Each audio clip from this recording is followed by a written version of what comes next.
Jangan lupa untuk subscribe YouTube channel Metro TV News dan nyalakan notifikasinya. Pemirsa selamat malam, Anda menyaksikan Prime Talk Tajam Mendalam bersama saya Rory Asyari. Pemirsa, Joko Chandra buron 11 tahun kasus Cesi Bank Bali akhirnya tertangkap.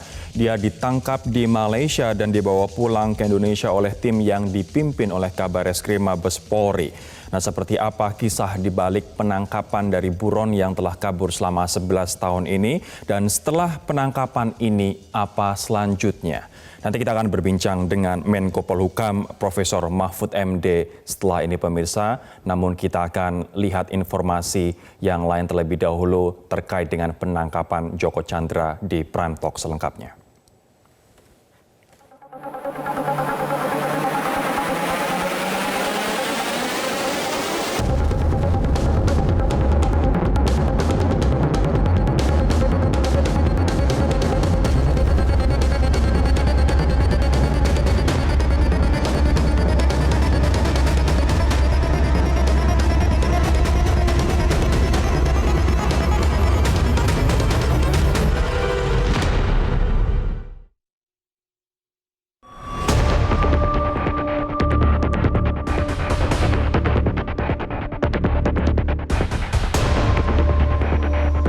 Tahun pelarian Joko Chandra berakhir pada Kamis malam.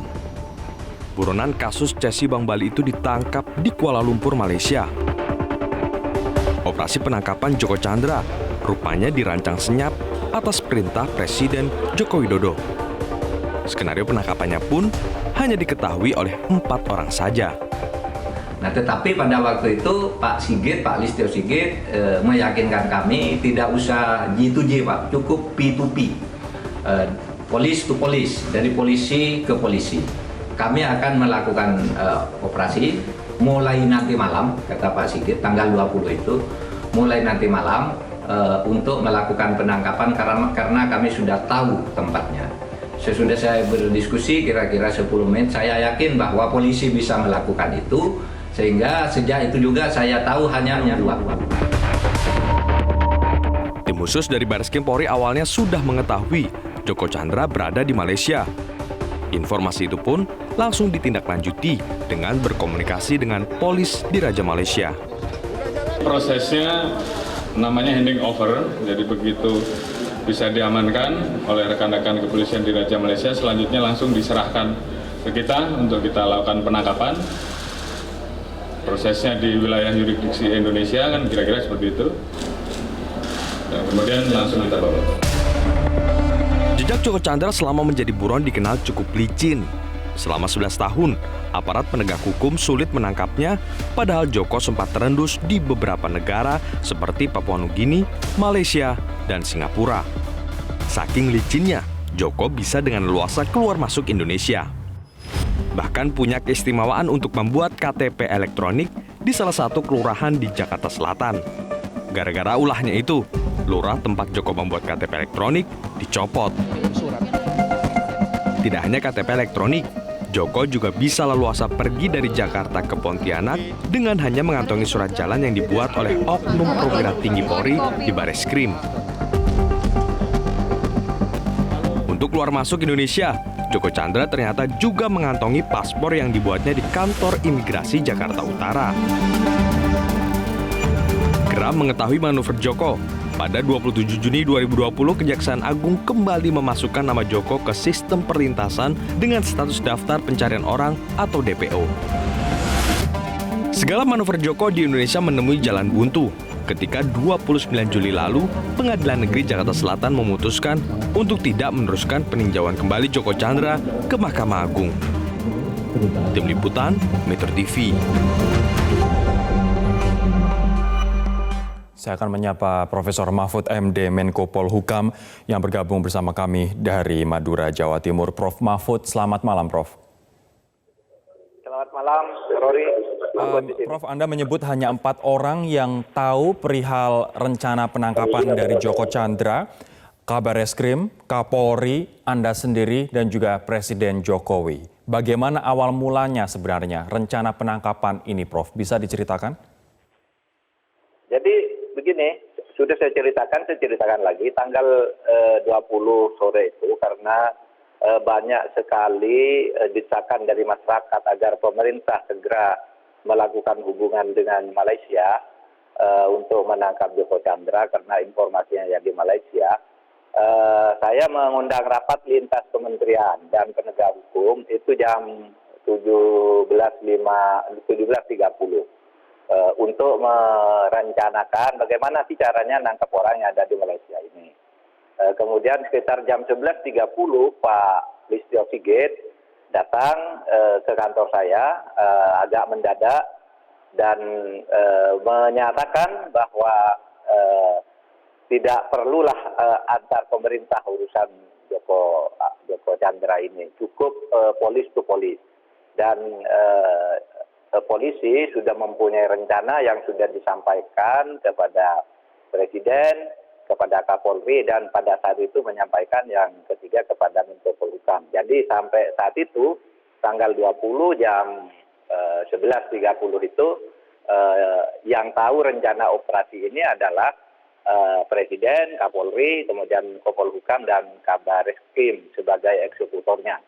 Nah, itulah ceritanya. Jadi pada saat itu jadi kami tidak lagi berpikir tentang hubungan antar pemerintah karena polisi menganggap bisa menangkap Joko Chandra ini cukup hubungan antar polisi to polisi Indonesia dan Malaysia. Itu yang terjadi. Sangat licin begitu. Apa yang menyebabkan operasi kali ini berhasil? Karena Pak Listio Sigit cukup detail menjelaskan kepada saya dan cukup meyakinkan langkah-langkah yang akan dilakukan, bagaimana menangkapnya, di mana tempatnya dan sebagainya diceritakan dan dia begitu bersemangat bahwa kami akan bisa melakukannya. Dan yang tahu ini baru Bapak sebelum itu Pak Idham Aziz yang ikut merancang, kemudian Presiden yang dilapori dan memberi instruksi. Itu aja sebenarnya. Jadi saya memang yakin pada saat itu karena Pak Listio Sigit itu sangat serius. Mulanya sih dia datang dengan sangat serius, agak tegang kelihatannya.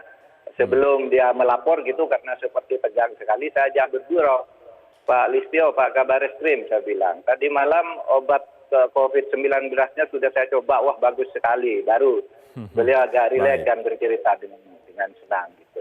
Baik, nanti kalau tidak ada halangan Prof, kita juga akan berbincang dengan Pak Listio jam 7:30 nanti setelah saya interview dengan Anda. Tapi saya kemudian ini juga menjadi pertanyaan publik Prof. Bagaimana posisi Joko Chandra saat ini mengingat eksekusi di Kejaksaan Agung pun masih menanti?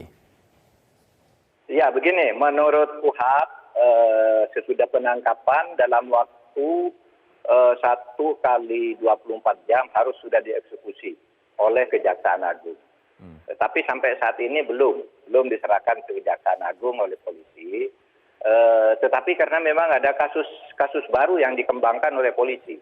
Misalnya dia kemungkinan besar akan dijadikan TSK untuk pasal 263 seperti yang dilakukan terhadap Brigjen Brigjen yang mengeluarkan surat jalan itu. Pemalsuan surat. Kemudian masih ada kasus-kasus lain, yang akan dikembangkan sehingga mungkin tidak akan selesai jam 11 malam ini. Saya mencoba menawarkan alternatif agar seluruh prosedur formal dipenuhi, maka pada malam ini juga Kejaksaan Agung harus mengeksekusi, tetapi tempat eksekusinya bisa di rutan Polri, sehingga pokoknya resmi Kejaksaan Agung mengeksekusi lalu diletakkan. Mohon maaf Prof, artinya malam ini akan diserahkan begitu dari Polri kepada Kejagung Joko Chandra ini? Menurut hukum harus begitu. Secara formal harus begitu prosedurnya dan itu pasti akan dilakukan. Cuma apakah Joko Chandranya dibawa oleh Jaksa Agung atau langsung dititipkan di rutan Polri kalau sudah dinyatakan dieksekusi, kan sama saja, bisa di mana saja kan ditempatkan itu. Karena nampaknya Polri masih membutuhkan yang bersangkutan untuk diperiksa dalam kasus-kasus lain. Prof. Lain yang Mahfud, baru maksud saya. Baik, ini terkait dengan sejumlah nama pejabat yang diduga terlibat. Apa sikap pemerintah? Pemerintah kan sejak awal sudah mengatakan paling sekurang-kurangnya pada tanggal 20 itu sesudah saya bertemu dengan Kabar Eskrim bahwa Kabar Eskrim akan melakukan operasi gitu, penangkapan ke Malaysia, saya mengumumkan ke masyarakat pada waktu itu pemerintah harus melakukan dua hal. Satu, menangkap Joko Chandra sesuai dengan perintah Presiden. Joko Chandra harus dibawa secepatnya ke Indonesia dan harus diketemukan. Itu perintah Presiden. Lalu yang kedua, tidak cukup menangkap Joko Chandra, tetapi juga melakukan tindakan ke dalam bagi institusi-institusi yang pejabatnya terlibat dalam permainan hukum, ada dalam trik hukum, atraksi hukum Joko Chandra ini. Di kepolisian, Bapak Kapolri sudah melakukan penindakan selain mencopot 3 pejabat juga sudah menjadikan tersangka 2 orang. Satu, Brigjen Priyas Utomo itu, kemudian Prasetyo Utomo, kemudian yang kedua Anita Kolopaking. Mungkin masih akan lagi. Di Kejaksaan Agung juga mestinya juga bukan hanya mencopot Pinangki, tapi harus diselidiki tindak pidananya. Karena sangat aneh orang sering bertemu dengan Joko Chandra tanpa pamit ke instansinya dan sampai 9 kali pergi ke luar negeri.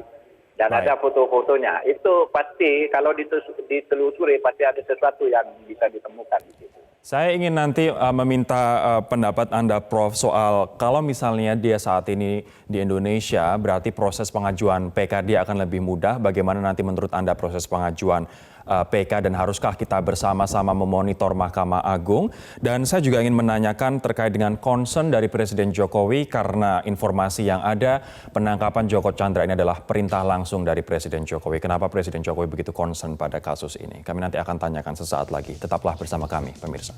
Kabar Eskrim mengatakan bahwa penangkapan Joko Chandra ini merupakan perintah langsung dari Presiden Jokowi. Saya ingin konfirmasi ke Prof. Mahfud, Menko Polhukam. Kenapa Presiden begitu concern pada masalah ini, Prof?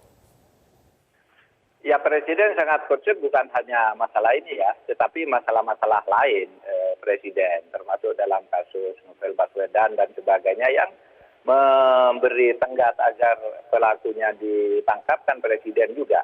Tetapi begitu masuk ke pengadilan, Presiden tidak bisa ikut campur urusan pengadilannya, penentuan hukumannya. Oleh proses peradilan, Presiden tidak boleh ikut campur.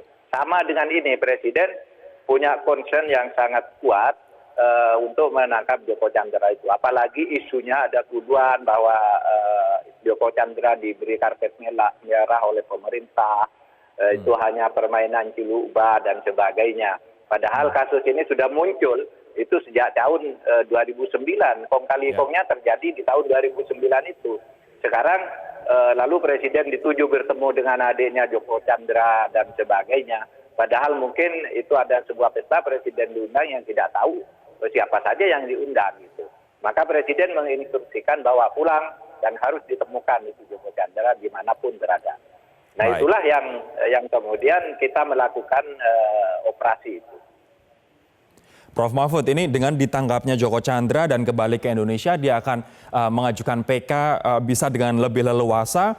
Sebelumnya untuk mengajukan PK ini, dia bahkan membuat KTP elektronik, paspor, dan juga bisa keluar masuk Indonesia. Dan kalau misalnya kemarin tidak ketahuan, bisa saja dia hadir di Pengadilan Negeri Jakarta Selatan begitu. Nah, soal pengajuan PK ini, apa komentar Anda, Prof? Ya, itu sangat mungkin mengajukan PK kembali karena putusan Pengadilan Negeri Jakarta Selatan kemarin itu menyatakan permohonan PK tidak dapat diterima, bukan ditolak. Di dalam hukum itu kalau tidak dapat diterima artinya tidak memenuhi syarat teknis, administratif atau prosedur. Misalnya salah alamat, misalnya lagi daluarsa, misalnya lagi tidak hadir. Nah, kalau tidak dapat diterima itu bisa mengajukan gugatan lagi untuk kasus-kasus tertentu termasuk yang Joko Chandra ini. Karena kemarin dia dinyatakan tidak dapat diterima oleh karena yang bersangkutan tidak hadir sesuai dengan ketentuan prosedur administratif yang telah ditentukan oleh hukum. Sehingga dia bisa saja kalau mau mengajukan permohonan PK lagi sangat bisa. Prof, ini dengan kalau ditangkapnya Joko Chandra, kepercayaan pada pemerintah diprediksi menguat dan juga kembali percaya pada komitmen penegakan hukum, tapi di MA-nya sendiri, bagaimana memastikan agar proses di Mahkamah Agung nanti imparsial, Prof? Kita masih segar dalam ingatan kita kasus Sekretaris MA Pak Nur Hadi. Ya, itu masalahnya ya, itu masalahnya. Kadang-kala masyarakat itu mencampur aduk antara kewenangan pemerintah dengan kewenangan Mahkamah Agung.